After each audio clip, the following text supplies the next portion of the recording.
Ravings from the grave and salutations everyone, Dr. Redfield here, and this week, now that the road to WrestleMania is officially underway, I want to share with you all my favorite horror movies that have professional wrestlers in them.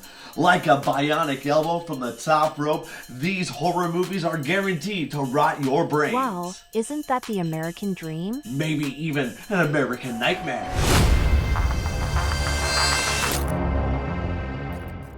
Wrestlers have always lent their talents to the silver screen, and some with greater success than others.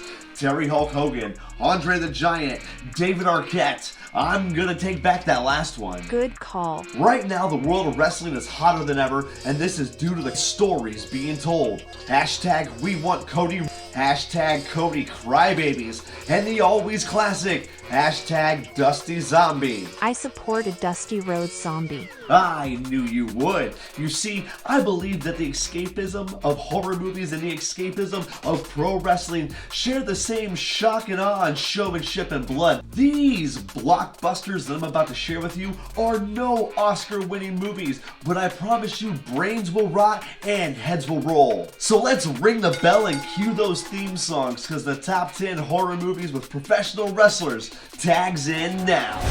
Number 10, Blade Trinity, 2004, Triple H. Let's start the list right here with the best third movie in a franchise involving vampire hunters and sports entertainment artists. Before the game was the commissioner of the WWE, he was once in the movie where he played a meathead vampire with a cute little puppy that could barely run. That's sad. Why couldn't his puppy run? Not the puppy, Triple H. They had to play his footage at high speed just to make it look like anything was happening. He's a fighter, not a runner. I love it. So he can run super fast, but he can't dodge an arrow to the face that's being shot from a vehicle and moving away from him at an accelerated rate of speed? My brains are hurting from this logic. Number 9, Santa's Sleigh, 2005, Goldberg. Apparently in this holiday slasher, Santa is a demon, just as Goldberg was after WrestleMania 20. I will second that. In this Brain Run-a-thon, we get to see a former WCW WWE champion dress as St. Nicholas and kill unsuspecting teens for no reason whatsoever, and it's fantastic holiday cheese. Did he just kick a dog? Yes, well that's not fantastic. What is fantastic and weird is the celebrities that participated in this. The nanny, Corky Romano, the budget decisions here will just keep you guessing. But to give credit where credit is due, this movie was willing to try anything that they thought a 15-year-old boy from the 90s would find hilarious. Weren't you a teenage boy from the 90s? Yes, I was, and that's why this movie is on this list. Number 8, Girl on the Third Floor, 2019, CM Punk. Let me just go on the record and say that the cult of personality starring in this flick is out of his freaking mind. It's always interesting when performers try something new. I highly applaud CM Punk and all the blood and goo he endured. Is this the best movie? No, but rest assured you are in for a wild ride. We get ghosts, close-up shots of Mr. Punk's abs, tattoos, and gore galore, especially as the end comes to a climax. There's some shit here that you just can't unsee, but in a good way. Supposedly this was filmed on location at an actual haunted house. Well, maybe that explains all the plot holes in this film. Maybe. Number 7, See No Evil, 2006, Kane. In this slasher film right here, we get to see former wrestling superstar Ivan Yankum take some teens, yank their eyes, and then yank them to their deaths. That was Kane. Technically, it's fake Diesel. Stop that. Fine. Glenn Jacobs takes the heel gimmick here and gives it his all. Creative deaths and some enjoyable blood and guts makes this a psychopathic splatter fest worth wasting your brain cells. The victims are barely believable, but those are the best ones to sacrifice. Pound for pound, punch for punch, eye for eye, the Big Red Machine leaves some big red death here on the big screen. Wasn't he also a mayor? Yes, he was the mayor of hell, and his brother was Satan. I thought it was the Undertaker. That's kayfabe. Number 6, Halloween, 2007, Tyler Mane.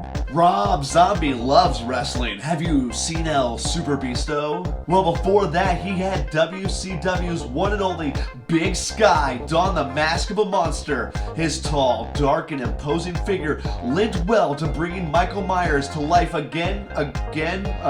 You said that right. Thank you. I may not agree with every decision in this movie, and yet it is darkly entertaining. Like, how does a 10-year-old that small become a giant babysitter slasher that we see here? How tall was Nitron when he was that age? He wasn't a pipsqueak, that's for sure. There is just no way that little blondie grew up to become the boogeyman. Sabretooth was just too intimidating while stabbing in the dark. Was that an X-Men and Ice 9 Kills reference in one? Well, I'm glad you caught all of that. Number 5, Doom, 2005, The Rock.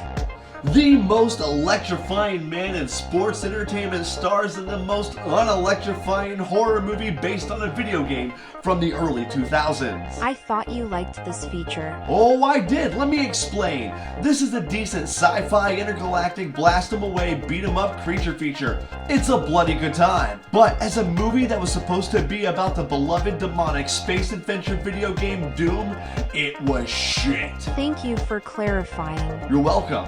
There was maybe only 4 minutes of screen time used to demonstrate the unique first-person perspective that was part of the original game's gameplay. Everything else missed the mark on what this could have potentially been given the original source material. And despite all of this, I'm sitting here recommending you all this movie today. Hollywood rocks sci-fi movie? It'll rot your brains. But as a Doom video game movie, this is a turd Ferguson. Number 4, Terrifier 2, 2022, Chris Jericho. We should just change the name of the show right now to Things to Rot Your Jericho! No, we shouldn't. That was cringe. Agreed, but not as cringy and disturbing as some of the scenes in this movie. Art, the demonic clown, is in full force in this sequel, hacking and slashing in ways that would make a vulture vomit. Apparently, the first undisputed WWE champion was a huge fan of the first film and thought it was absolutely disgusting. He then found the lead actor and director and became a rabid supporter of this corn syrup calamity of killer clowns. I heard he almost puked during the filming of his scene. Yes, he has confirmed that to be true. This splatterfest will turn your brains to fucking goo. Number 3, Army of the Dead, 2021, Dave Bautista.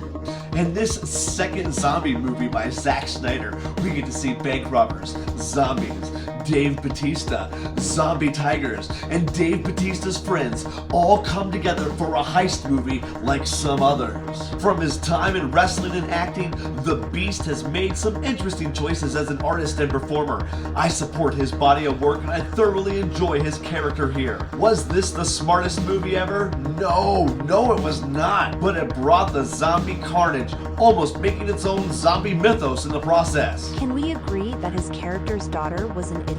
Yes, I will agree most definitely. Spoiler alert, people die in this film because of her poor choices. Idiots. Number 2, Predator, 1987, Jesse Ventura. You have already covered this film on another list. Well, this is one of my favorite Arnold Schwarzenegger, Jesse Ventura creature feature movies of all time. What about The Running Man? That'll be on a different list. This former wrestling star and commentator is in full badass mode here, toting around a minigun in the middle of the jungle like he's the fucking Predator. He doesn't have time to bleed, and by his own declaration, he's a sexual Tyrannosaurus.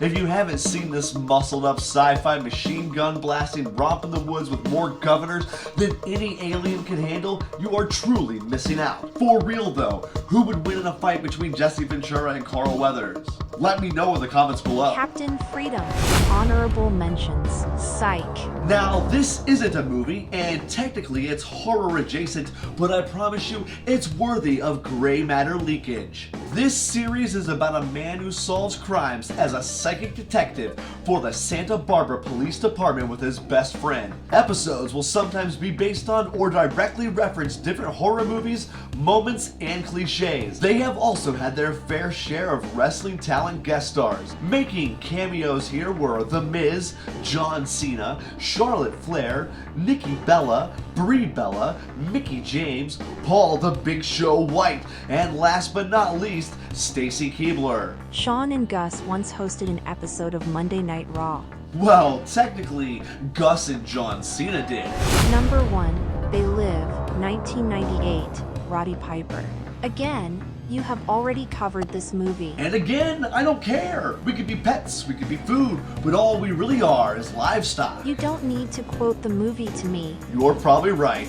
I will obey. Because it's the only way you're gonna see the host of Piper's Pit, the one, the only Roddy Piper trying to save the world from formaldehyde-faced freaks. With a mullet like a Greek god and sunglasses that should be worn in at night.